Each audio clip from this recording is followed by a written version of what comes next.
जय माता दी जी। एक तो सबसे पहले आप सभी लोगों का मैं शुक्रिया करना चाहूँगा कि बड़े शॉर्ट नोटिस पे आप लोग आज आए हैं और मुद्दा थोड़ा-सा इम्पोर्टेंट था और पिलग्रिम सेंट्रिक इनिशिएटिव्स पर था, तो इसलिए मैं चाह रहा था कि आप लोगों के ज़रिए सभी तक ये बात पहुँचे कि किस तरीके से बोर्ड के द्वारा कांस्टेंट प्रयास हैं, लगातार प्रयास किए जा रहे हैं कि यात्रा जो सुविधा है, उसको बढ़ाया जा सके और जो यात्रा अनुभव है और बेहतर किया जा सके। और पिछले कुछ समय से काफ़ी कंसल्टेशंस भी बोर्ड की चल रही हैं, स्थानीय लोगों के साथ भी और यात्रियों के साथ तरफ से भी काफ़ी फीडबैक आ रहे हैं कि किस तरीके से और बेहतर सुविधाएँ दी जा रही हैं।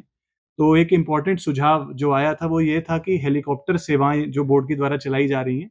उसके अंदर सीनियर सिटीज़न्स और दिव्यांग कैटेगरी के लिए एक स्पेशल कोटा रहना चाहिए, एक डेडिकेटेड कोटा रहना चाहिए, जो आज के समय पे ऑनलाइन जो हमारी वेबसाइट से बुकिंग्स होती हैं, उसमें उपलब्ध नहीं है। जबकि जो करंट काउंटर है, प्रायोरिटी काउंटर है, वहाँ पर तो दिया जाता है उनको प्रेफ़रेंस, लेकिन अगर आप वेबसाइट से बुक करना चाहें, तो आपके पास एक प्रायोरिटी कोटा नहीं है, जैसा कि शायद आईआरसीटीसी या अन्य वेबसाइट्स पे रहता है। तो उसी दिशा में आगे बढ़ते हुए मुझे खुशी है बताते हुए कि हमारी टीम ने उस जो चीज़ को हम काफ़ी देर से कोशिश कर रहे थे, उसको आज हासिल किया है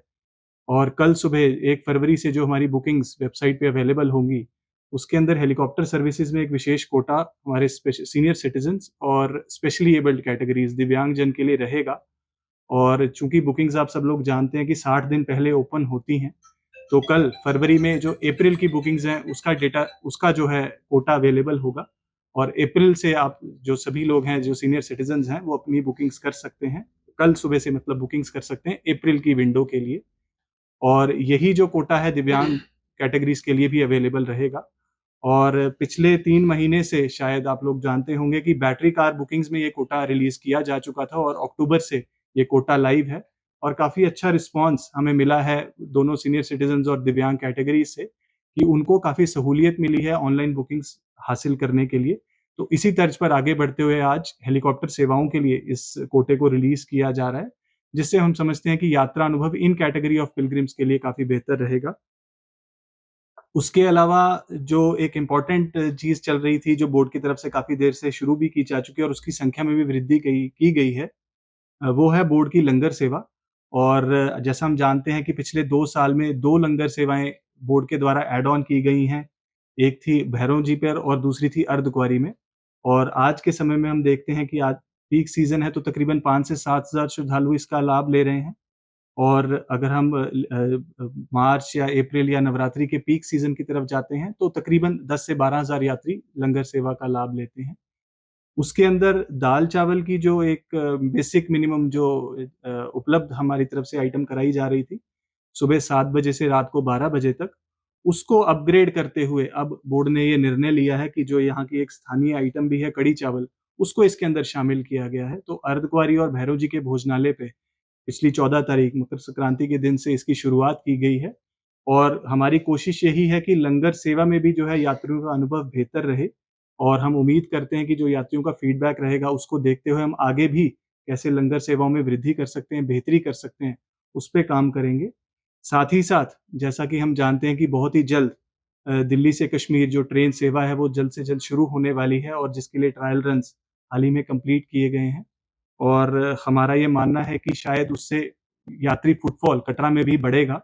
उसको देखते हुए बोर्ड ने ये फैसला किया है कि कटरा रेलवे स्टेशन पर भी एक चाय के लंगर की सुविधा जो है वो परमानेंट फीचर बनाया जाएगा। पहले ट्रायल बेसिस पर हमने कुछ समय के लिए सेवा शुरू की थी, लेकिन अब ये फैसला किया गया है कि ये परमानेंट फीचर रहेगा और आगे आने वाले समय में रेल से आने वाले जितने भी यात्री हैं, उनको जो है चाय की सुविधा बोर्ड के द्वारा रेलवे स्टेशन पर भी उपलब्ध कराई जाएगी। तीसरी एक इम्पोर्टेंट यात्री फैसिलिटी है हमारी हवन पूजन और जैसा आप जानते हैं कि यज्ञशाला का उद्घाटन पिछले 6 महीने पहले माननीय अध्यक्ष महोदय द्वारा भवन पर किया गया था।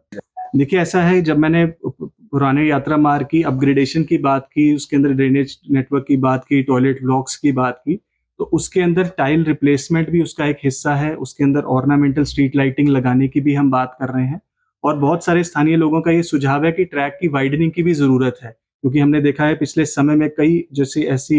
जो जो ट्रैक की जो ओरिजिनल विड्थ थी, वो बहुत जगह पे हमारे पास अवेलेबल आज के समय में नहीं है। तो हमारी जो टीम है वो कोऑर्डिनेट कर रही है स्थानीय लोगों के साथ और कई सारे लोग आगे बढ़कर आए हैं कि वो भी इस जो एक्टिविटीज़ प्रोजेक्ट का हिस्सा बनना चाहते हैं। तो जैसे-जैसे हम लोगों के साथ बैठकर बातचीत करके इस सिलसिले को आगे बढ़ाएँगे, मैं समझता हूँ कि ट्रैक को काफ़ी लेवल्स तक हम अपग्रेड कर सकते हैं। सर, रोपवे गंडोला प्रोजेक्ट की बात करें तो श्री माता वैष्णो देवी श्राइन बोर्ड और कटरा स्टेक होल्डर्स के बीच में बहुत ज़्यादा गैप है कि लोग कहते हैं कि गंडोला नहीं लगना चाहिए। श्री माता वैष्णो देवी श्राइन बोर्ड की तरफ से प्रपोज़ल निकाला गया कि ताराकोट से लगाएँगे। इस गैप को सर किस तरह से फुलफ़िल किया जाएगा? देखिए, ऐसा है, उसके लिए एक बड़ा इम्पोर्टेंट डिसीजन, बहुत इम्पोर्टेंट निर्णय आप सब लोग जैसे जानते हैं माननीय अध्यक्ष महोदय ले चुके हैं, जिसके अंदर एक हाई लेवल कमेटी बनाई गई है, जिसके अंदर 2 सम्मानित बोर्ड सदस्य हैं और डिविजनल कमिश्नर जम्मू जिसका हिस्सा हैं। और एक नए तरीके से जो है कंसल्टेशन का प्रोसेस फिर से शुरू किया गया है और इस जनवरी के महीने में भी 2 मुलाकातों का सिलसिला हुआ है और जिसके अंदर 7-8 ग्रुप्स जो हैं, वो मिलने आए हैं हाई लेवल कमेटी को और उन्होंने अपने सुझाव दिए हैं। और आगे भी जैसे हमारे चेयरमैन डॉक्टर भान ने कहा है कि ये सिलसिला जो है कंसल्टेशंस का जारी रहेगा और माननीय अध्यक्ष महोदय का ये निर्णय है कि जब तक हम सभी स्टेक होल्डर्स की बात ना सुने, जब तक सभी को पहलू जो है बोर्ड के सामने ना रखे जाएं, तब तक इसके ऊपर कोई आगे फैसला नहीं लिया जाएगा। सर, प्रायोरिटी दर्शन्स की बात करें तो कुछ लोगों का ये भी कहना है कि जो लोग यहाँ पर कार्य करते हैं उनका एड्रेस यहाँ का नहीं है, लेकिन वो भी हर संक्रांति के उपलक्ष्य पर या हर ट्यूसडे पर दर्शन करने जाते हैं। क्या उनको भी प्रायोरिटी दर्शन्स पर दर्शन करवाए जाएँगे? देखिए, ऐसा है कि जो हमारी फर्स्ट प्रायोरिटी थी वो स्थानीय लोगों की थी क्योंकि उनका एसोसिएशन, उनकी आस्था या उनका कनेक्ट जो लोगों ने बताया हमें वो एक डिफरेंट लेवल का है, तो उसको एक स्पेशल कैटेगरी ट्रीट करते हुए इस जो है प्रायोरिटी दर्शन की सुविधा उपलब्ध कराई गई है। लेकिन जैसा आपने कहा कि बहुत से अन्य कैटेगरीज के लोग भी हैं जो दर्शनाभिलाषी हैं और जिनकी इच्छा रहती है कि वो फ्रीक्वेंटली माँ के दर्शन कर सकें। उनके लिए जो है, जो हमारी जो कमेटी है, हमारी टीम है, उसको कंसिडर कर रही है कि किस तरीके से, क्योंकि सुरक्षा का ध्यान रखना भी हमारे लिए बड़ा ज़रूरी है, जिसके लिए आरएफआईडी कार्ड्स और अन्य सुविधाएँ, जो अन्य फैसिलिटीज़ जो हैं इंट्रोड्यूस की गई हैं। तो किस तरीके से हमारे इस सारे जो दर्शन प्रोसेस को, ताकि उनको भी कठिनाई ना हो और जो हमारा सेफ्टी एंड सिक्योरिटी सिस्टम्स भी इन प्लेस रहें, उसको किस तरीके से हम बैलेंस बना सकेंगे, उसके ऊपर हम आगे काम करेंगे। सर, श्राइन बोर्ड कैसे? देखिए, ऐसा है कि बोर्ड का हमेशा से ही प्रयास रहता है कि जो ये हमारी स्पेशल कैटेगरीज़ हैं, खास करके सीनियर सिटीज़न्स और स्पेशली एबल्ड, उनको हम विशेष सुविधाएँ दे सकें, जैसे कि हेलीकॉप्टर सेवा है या बैटरी कार सेवा है या रोपवे की सेवा है। और बहुत सारे सुझाव जो हैं हमारे स्थानीय स्टेक होल्डर से आए हैं, जैसे हमारे कटरा का सीनियर सिटीज़न्स फोरम है, उन्होंने काफ़ी एक डिटेल्ड रिप्रेजेंटेशन दी थी कि सीनियर सिटीज़न्स के लिए स्पेशल कोटे की ज़रूरत है और उन्होंने वेलकम किया बैटरी कार्स के अंदर जब हमने ये बुकिंग्स इंट्रोड्यूस की और एक अच्छा रिस्पॉन्स हमें मिला है। तो मैं समझता हूँ कि आगे आने वाले समय में इस कैटेगरी के लोगों को भी हम एनकरेज करेंगे कि वो भी बिना किसी परेशानी के, बिना किसी मुश्किलात के जो है बुकिंग्स कर सकते हैं और आराम से जो है माँ वैष्णो देवी की यात्रा कर सकते हैं। सर, श्राइन बोर्ड की जितनी भी सुविधाएं हैं, चाहे हेलीकॉप्टर है, बैटरी कार है, रूम बुकिंग है, सारी ऑनलाइन कर दी गई हैं। लेकिन सोशल मीडिया पे जो है वहाँ पे दिखाया जाता है कि आप हेलीकॉप्टर बुक करो, आप एक पैकेज लो। वो जो फेक साइट है उन पर किस तरह की कार्रवाई की जाएगी और वो क्यों नहीं बंद की जाती है कि यात्री अपने आप को ठगा हुआ महसूस करता है? देखिए, ऐसा है, साइबर क्राइम बड़ा एक सीरियस मसला है जिसको आपने रेज़ किया है और बोर्ड बड़ा कॉन्शियस है इन चीज़ों को लेकर के और हमने संज्ञान लिया है उन सभी कंप्लेंट्स का जो हमारे पास इस वजह से पहुँची हैं। और अगर आप देखेंगे कि तो पिछले 1 डेढ़ वर्ष में कई सारी कंप्लेंट्स जो हैं हमने एसएसपी साइबर क्राइम तक फॉरवर्ड की हैं ताकि इनके ऊपर आगे कार्रवाई हो सके और कई केसेस में जो है अपराधियों को पकड़ा भी गया है। पर मैं समझता हूँ कि इसके अंदर यात्रियों को आप सभी के माध्यम से सजग रहने की बहुत ज़्यादा ज़रूरत है।